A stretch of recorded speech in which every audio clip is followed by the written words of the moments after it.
Hello everyone, this is B. Uday Kumar working as an assistant professor of physics in Dr. B.R.R. Government College at Challa. So in our last video lesson, we were dealing the topic that is Biot-Savart's law and B due to a straight conductor carrying current. So these were the topics that we were dealing and we stopped in between this topic, right? So in today's video lesson we will mainly concentrate on the magnetic field induction due to a straight conductor carrying current and we try to find the magnetic field induction due to this straight conductor carrying current for different cases. So this is what we are going to do. So before moving on to the main topic of today's video lesson, we just revise quickly what is Biot-Savart's law and up to where we stopped the derivation part of this topic. Okay, so fine. So this is Biot-Savart's law. So this law was given by Biot and Savart. You know this one. And what is Biot-Savart's law? So this law gives a mathematical relation between the magnetic field that is produced by a current carrying wire.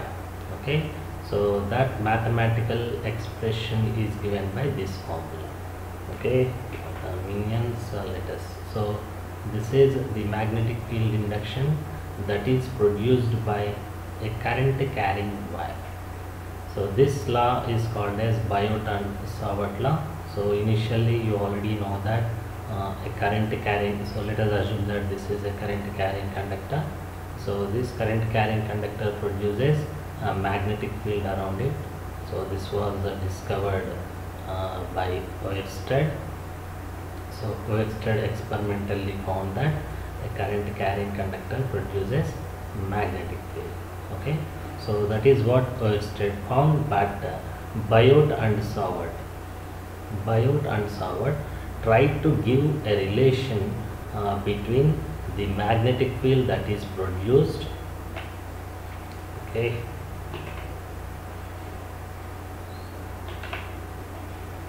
the magnetic field that is produced due to this current carrying wire.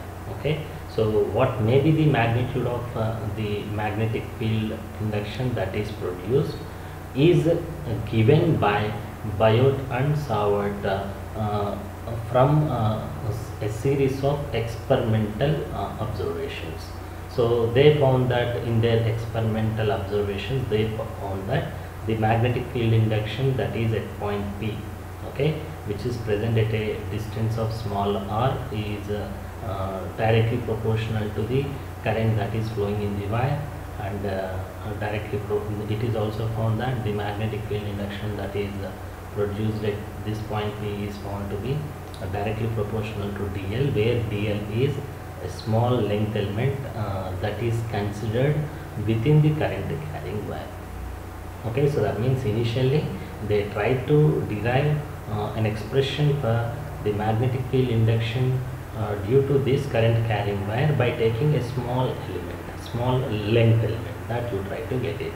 So due to that length element in which the current is flowing, the magnetic field induction was found to be directly proportional to current flowing in the element, and it was also found that that means dB was directly proportional to the length element itself, and it is also found that so dB was directly proportional to the sine of the angle between this smaller and dl itself, which is sine theta. dB is directly proportional to sine theta. This is also what they found, and they also found that the dB was inversely proportional to the r square. That means if r increases, they found that dB decreases. Okay, so these are the observations Biot and Savart made, and combining all these observations into a single equation, we can write it as dB is directly proportional to I del sine theta by r square.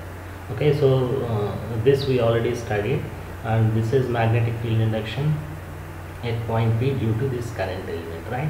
So if you integrate this equation, what you get the total magnetic field induction at this point due to this entire wire. So this is what Biot-Savart's law I am repeat, that means this question is very important, so please have a look at this very carefully. Anyway, I am erasing it. Let us just move on. So our next topic is very important for your board examination, which is an essay question. So please have a look at this very carefully. So there are different cases in this. Okay, so our main concentration is on that. So whatever we discussed in our last video, that means whatever the derivation part that we already covered in this topic in our last video, up to that I go quickly, okay, because it is already covered, right? So have a look at that. So now our aim is to determine the magnetic field induction due to a straight conductor of length L carrying current. So let us assume that this is our current carrying wire, straight current carrying conductor whose length is capital L. Let us assume that the current that is flowing in this wire is I. So now our aim is to find the magnetic field induction at a point P. So let us assume that this is the point P where I want to find the magnetic field induction. Okay. So let capital R is the distance, perpendicular distance of this point P from the rod itself. Okay, current carrying wire itself. Perpendicular distance means what? You just draw a perpendicular line here. So this becomes the shortest distance of point P from the wire. Okay. Anyway, this we already discussed. So to find the total magnetic field induction at point P, what we have to do? We have to choose a small element in the wire. So I have chosen a small element here on that wire, which is taken as dl, and I have assumed that the element is present at a distance of L. This element can be anywhere within this current carrying wire. So please check it.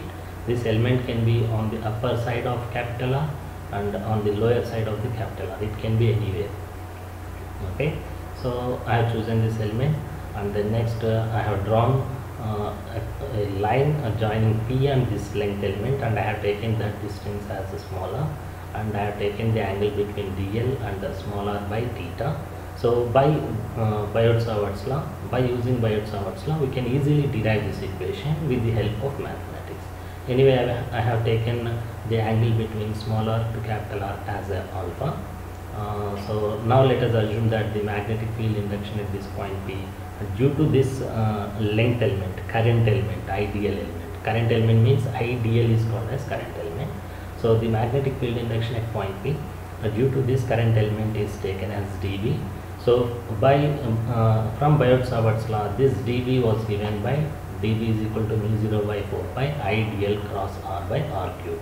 So this is written in vector notation here. So please check it. So I can convert it into that means scalar notation, or I can write its magnitude by this formula. So the magnitude of this magnetic field induction is given by dV is equal to mu0 by 4 pi I. dl cross R, I can write it as dl R sin theta by R cube. So here one R gets cancelled and it becomes mu0 by 4 pi I dl sin theta by R square.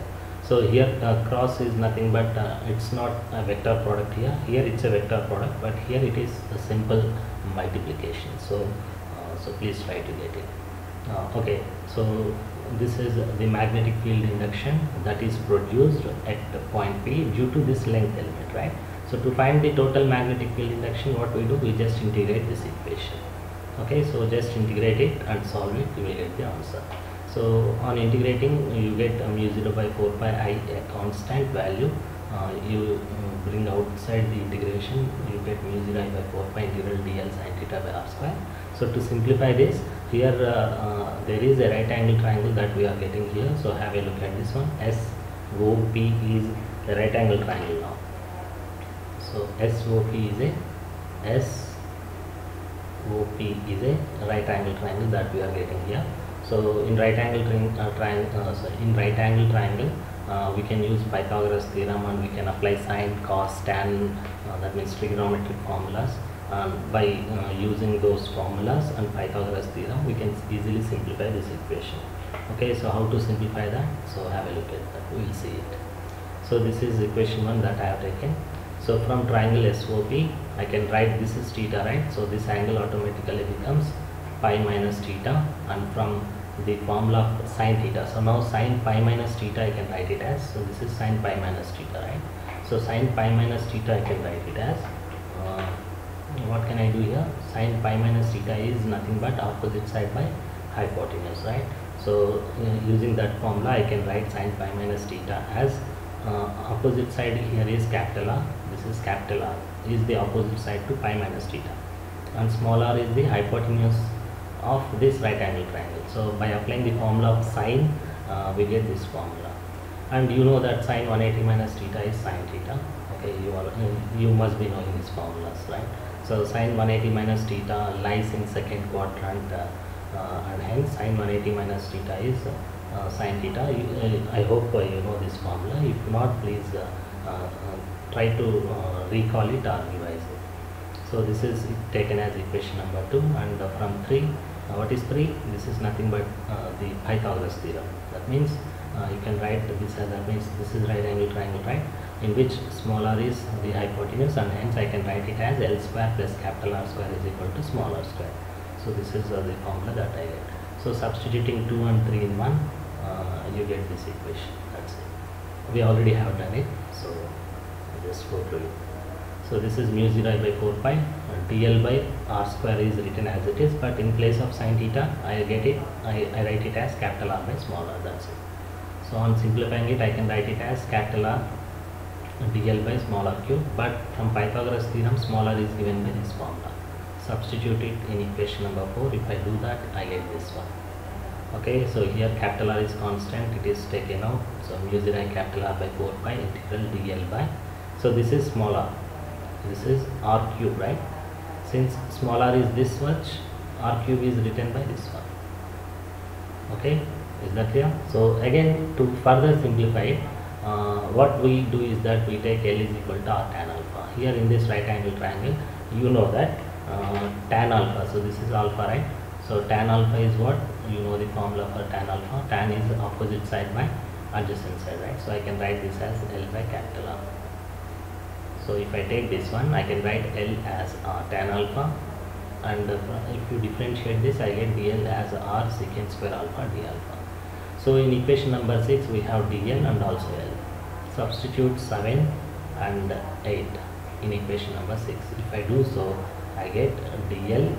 This is equation number 6, right? So in place of dl, what? Equation number 7 has been substituted. Okay, so sorry, equation number 8 is in this. So this is our equation number 6, right? This is equation number 6. So in place of equation number 6, we have dl and also L, right? So in place of dl, substitute 8. So if I do so, I get r, this is a dl. So r secant square alpha d alpha becomes the value of dl that we get it from equation number 8. And similarly, in place of L, you have to substitute r tan alpha. So in denominator you get r square as it is, plus, and in place of L square you get r tan alpha whole square to the power of 3 by 2 is written as it is. Okay, so please check this out. This is the equation that you get on substituting the equation number 7 and 8 in equation number 6. So again, simple mathematics, you have to just keep on simplifying. So since r is constant here, you can bring it out. So if I do so, I get mu 0 capital R square by 4 pi. This becomes secant square alpha d alpha by r square plus r square tan square alpha to the power of 3 by 2, where r square is common, right? Take it out. If you take it out, this is the equation that you get. And this r square can be taken outside the bracket. If I do so, you get r square, if it is taken out, to the power of 3 by 2. This is the equation that you get, where 2 and 2 gets cancelled, and hence you get r cube in denominator. And in brackets, you get 1 plus tan square alpha to the power of 3 by 2 as it is. So this is the equation that I was saying. Okay, so in denominator you get r cube, and in brackets we have 1 plus tan square alpha to the power of 3 by 2, but you know that 1 plus tan square alpha is secant square alpha, so you write it as it is. So you get secant square alpha to the power of 3 by 2.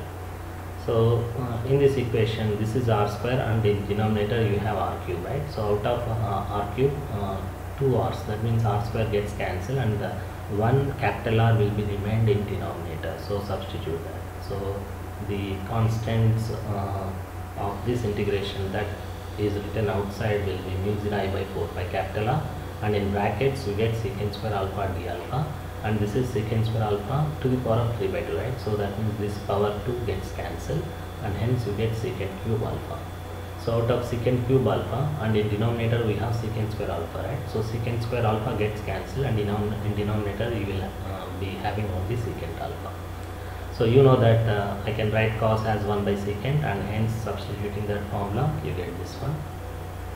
Okay, and now so this is the equation that I got without substituting any limits.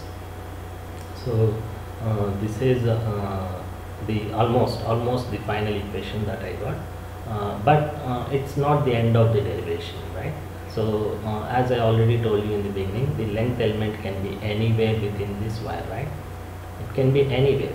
So now to find the magnetic field induction, we have applied integration, that is fine. Now to find its value, to solve this integral cos alpha, you need to apply the limits. You have to apply lower and upper limits. So that is what you have to do now. So now the limits will be, to find the limits, so what you do, join P and A. Okay, join P and A, and let us assume that the angle between this capital R and PA is theta 1. So that means this length element can be present anywhere from A to O, right? If you compare the upper region of the wire from capital R, or if you take O as the reference, the length element can be present anywhere from O to A, right? And hence the angle that has been taken between PA and capital R is theta 1 here. So that means this length element can be present anywhere within the angle of theta 1. Anywhere within the angle of theta 1 on the upper side of O. So that you try to get it. Similarly, it's not over here. Again, the length element can be present anywhere below O also. Below O also, right? So for that, what you do, you join P and B. So this is B and this is P. Join these two, and let us assume that the angle between this capital R and the PB is theta 2. So now the length element can be present anywhere from O to B, right? So that means the length element can be present anywhere from O to B within the angle of theta 2. Okay, so within the angle of theta 2, this length element can be present anywhere. So now the lower limit will be minus theta 2. So that is what we have taken here. And the upper limit is taken as plus theta 1. Why one angle is taken plus and another is taken minus? Because this is the length of the rod, right? So this is the negative axis of the rod, and this is the positive axis of the rod, and hence for that case this theta 1 is taken as positive and this theta 2 is taken as negative. Okay, so that's it, not more than that. Or else this is PA, right? This is PA and this is R. So that means the length element can be present anywhere within this region. That means from here, if you start, this is the angle that you get, theta 1. If this is taken as, that means this direction is taken as positive, this is opposite direction, right? The opposite direction will be taken negative. So if theta 1 is taken as negative, theta 2 has to be taken as positive. But anyway, the magnitude of the magnetic field induction has to be positive, so that you try to get it. Even if it comes negative, that means the polarity you have to change it, right?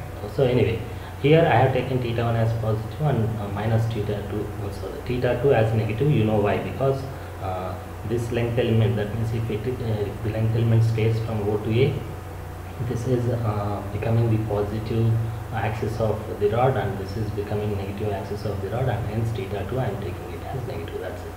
So if I do so, you know that integral cos alpha is sin alpha, okay, and the lower and upper limit are theta 1 and minus theta 2. So in place of alpha, if I substitute theta 1 and minus theta 2, I get sin theta 1 minus of sin minus theta 2.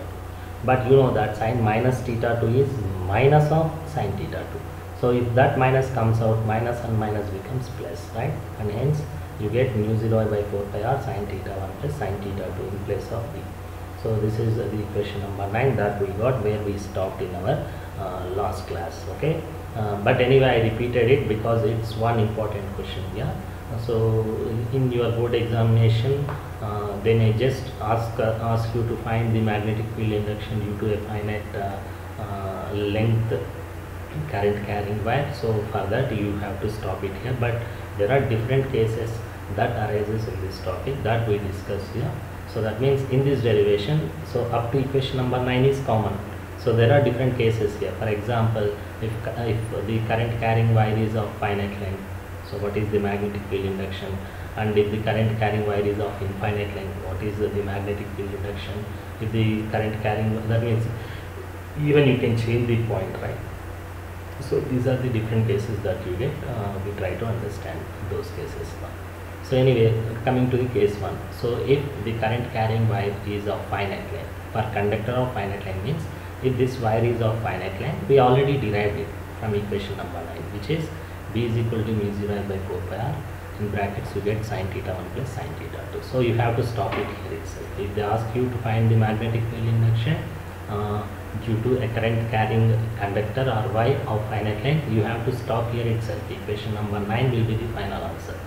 But they may ask you to find the magnetic field induction at a point P in such a way that theta 1 is equal to theta 2. So that is our second case.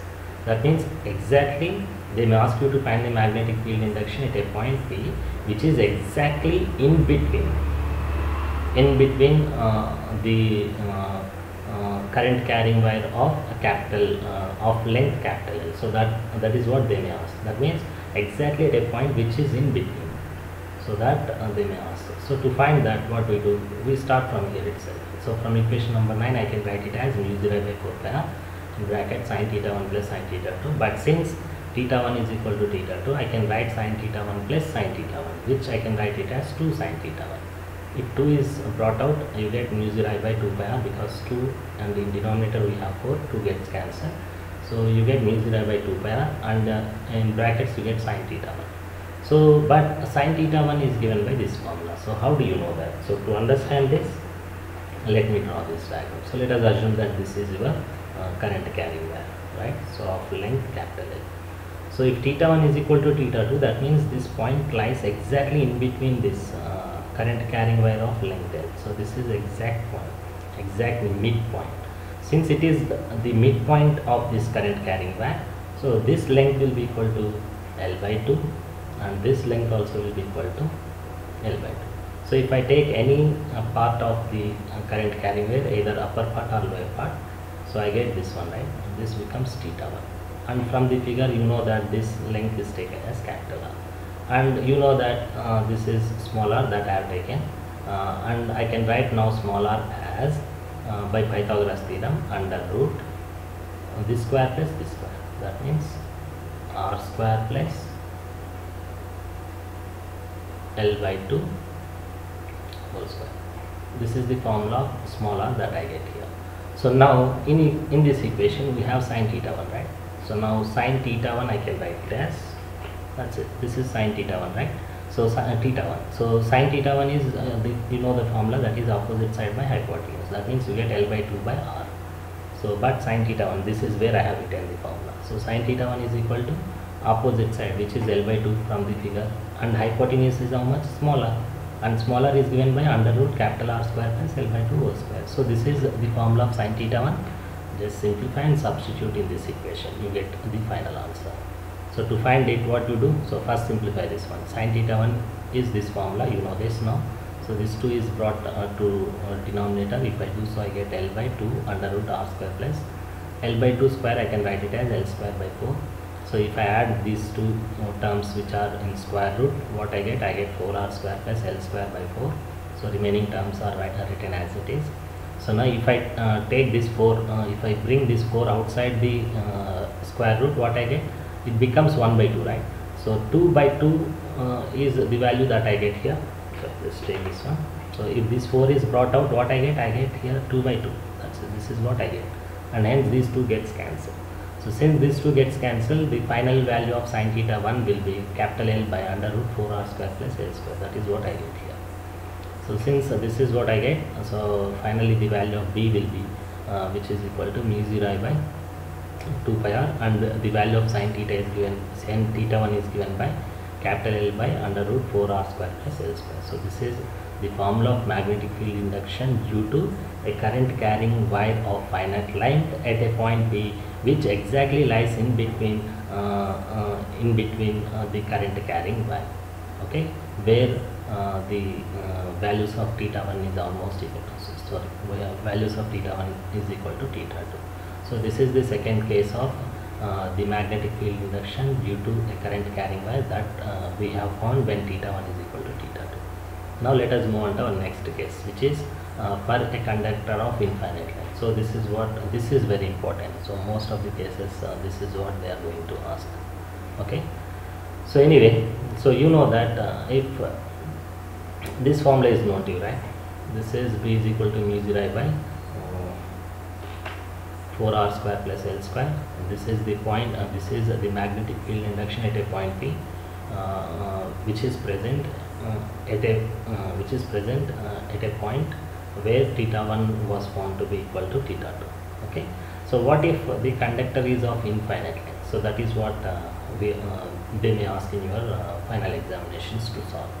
So to do that, you can start from this equation itself. Okay, you can start from this equation itself, and this formula I have written over here, and this equation I can write like this, right? Is that fine? I hope it is clear, because whatever the L that is present in numerator, that is brought to denominator. If I bring it to denominator, 1 by L is what I get. So if this L is sent inside the square root, it becomes L square. Okay, so that you try to get it. So that means this equation I can write it by this one. So now I can write this as mu 0 by 2 pi r, and in bracket. So just separate these terms. If I separate it, what I get, L square by L square is the first term that I get, and 4r square by L square is the second term that I get. Or you can exchange these two. First one you can write it as second, and second one you can write it as first. It's a common thing, so please check. And then next, you know that L square by L square is 1, and hence you get 1 here.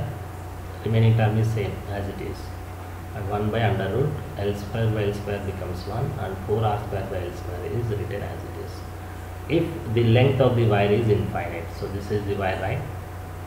If the length of the wire is infinite,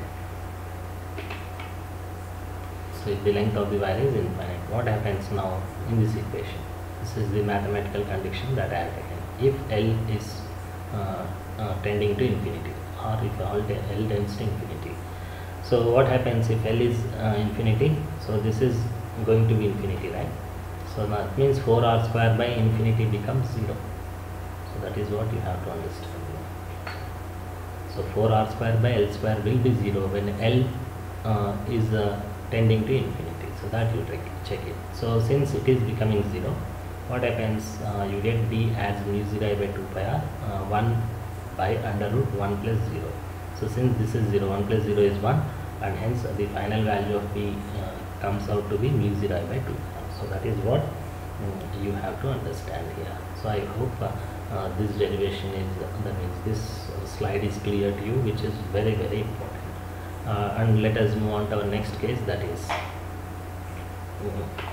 at one end of conductor of finite length. So what if you want to find the magnetic field induction at a point P, which is present at one end of conductor whose length is finite. So this is our next topic. So for example, let us assume that this is your wire whose length is L. Okay, so initially earlier the point P was present somewhere here, right? Here or here or here, somewhere here. But if the point P lies at one end, so this is what they are asking. If the point P lies here at one end of the current carrying wire of finite length, so this is the equation that you get. So O becomes this one, and even B also becomes this one. That means O and B coincides now. Okay, if point P comes to this position, what happens? This A and this P comes out here, and automatically this B and O coincides here. So that you have to understand. So that means B and O coincides, and P will be along the line here itself. So anyway, that means OP will be equal to capital R, that I have taken earlier. So BP also will be equal to capital R. So now in this case, theta 1 is taken from, that means earlier slides you know that the angle between PO to PA is taken as theta 1, and similarly since O and B are coinciding here, theta 2 will be equal to 0. So that you try to get it. Is that clear? So please check it out. Here in this case this was theta 2, right? But when this point P comes here, when this point P comes here, you get AP like this, and the perpendicular distance will be like this. So that means this becomes capital R, and hence this becomes O. So now O and B coincides, and because of that here theta 2 will be equal to 0. So there is no theta 2 here, there is no way, because O and B are coinciding here. Okay, so theta 2 will be equal to 0. So that you try to get it. Anyway, from equation number 9 we know that B is equal to mu 0 by 4 pi r. In brackets I can write it as sin theta 1 plus sin theta 2. So if point P lies at one end of the conductor of length finite, what you get, theta 2 will be equal to 0. Okay, if the point P lies at this end, what happens? Theta 1 will be equal to 0. So that you try to get it. Is that clear? If point P lies here, theta 2 will be equal to 0. If point P lies here, theta 1 will be equal to 0. So that you have to understand here. So anyway, since I have taken the point P here, so theta 2 becomes 0, and hence in place of sin theta 2 I have taken as sin 0. But you know that sin 0 is 0, and hence you get mu 0 by 4 pi r sin theta 1, okay, which is equal to mu 0 by 4 pi r. But what is theta 1 here? So if point P is lying here, so this is theta 1, that is what we have taken earlier. So now I can write theta 1 as sin theta 1 as, so we have sin theta 1 here is right. So apply the formula sin theta 1. Sin theta 1, you know that opposite side by hypotenuse. So and this is equal to sin theta 1 is equal to, opposite side is now capital L. So please check it out. Opposite side is having a length of capital L, and hypotenuse is what? Small r. And I can write this as, from this figure, under root L square plus capital R square, where r is the other side of the right angle triangle.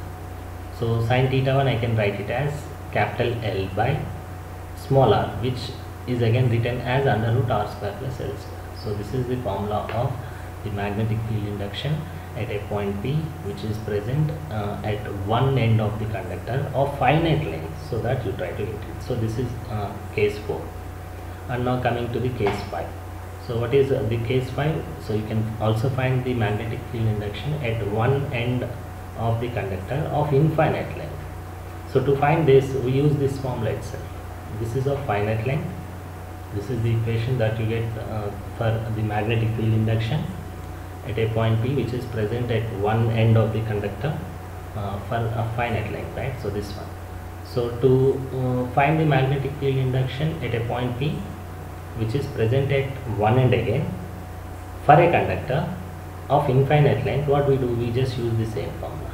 So you take this formula, which is B is equal to mu 0 by 4 pi r L by under root r square plus L square. To find magnetic field induction at one end of the conductor for infinite length, what you do, this L is sent to the denominator.